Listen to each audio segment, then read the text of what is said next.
Hi friends, welcome to the లాటెల్లర్ YouTube channel. ఇప్పుడు నేను చెప్పబోయే టాపిక్ సివిల్ దావాలకు సంబంధించి ఐఏ అంటే ఏంటి, ఇంటర్లోకేటరీ అప్లికేషన్. ప్రతి సివిల్ దావాల్లో ఏదైనా మనం ఒక పిటిషన్ ఫైల్ చేయాలన్నా, ఏదన్నా అడగాలన్నా దావాలు జరిగే క్రమంలో మధ్యలో ఏమైనా డాక్యుమెంట్స్ వేయాలన్నా, ఏమన్నా మధ్యలో ఏమన్నా ఎన్టీఆర్ఎం ఆర్డర్లు అడగాలన్నా మనం ఐఏల రూపంలో ఇంటర్లోకేటరీ అప్లికేషన్ అంటారు. ఈ ఐఏలను సివిల్ దావాలను మాత్రమే ఫైల్ చేస్తారు. దావా అంతా కంటిన్యూ అవుతూ ఉంటుంది.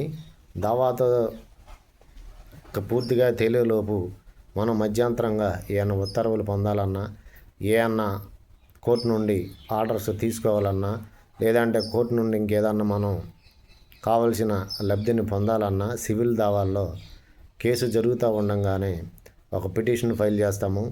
క్రిమినల్ కేసుల్లో క్రిమినల్ పిటిషన్లు ఫైల్ చేసినట్టు, క్రిమినల్ ఎంపీలు ఫైల్ చేసినట్టు సివిల్ కేసుల్లో ఐఏఎన్లు ఫైల్ చేస్తూ ఉంటారు. సివిల్ కేసులో దావా జరిగే క్రమంలో ఏ పిటిషన్ ఫైల్ చేసినా ఐఏ అంటారు, ఇంటర్లోకేటర్ అప్లికేషన్ అని అంటారు. ఇది సివిల్ దావాలు స్టార్టింగ్ నుండి అయిపోయే వరకు దావాలో ఎన్ని ఐఏలు ఫైల్ చేస్తారా అనేది మనం కరెక్ట్గా చెప్పలేము ఫ్రెండ్స్. ఎప్పుడే అవసరమైనా ఏ పిటిషన్ ఫైల్ మనం దావా జరుగుతూ ఉండగా జరిగే క్రమంలో మనం కోర్టు వారిని ఏది అడగాలన్నా ఐఏ రూపంలో ఒక పిటిషను ఫైల్ చేస్తాము. వాటినే ఐఏ పిటిషన్లు అంటారు.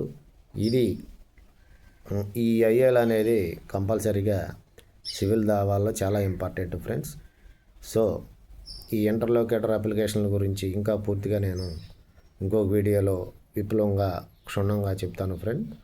Please subscribe my channel and ఈ వీడియో పూర్తిగా చూసి నాకు కోఆపరేషన్ చేయగలరని, సపోర్ట్ చేయగలరని కోరుకుంటున్నాను ఫ్రెండ్స్.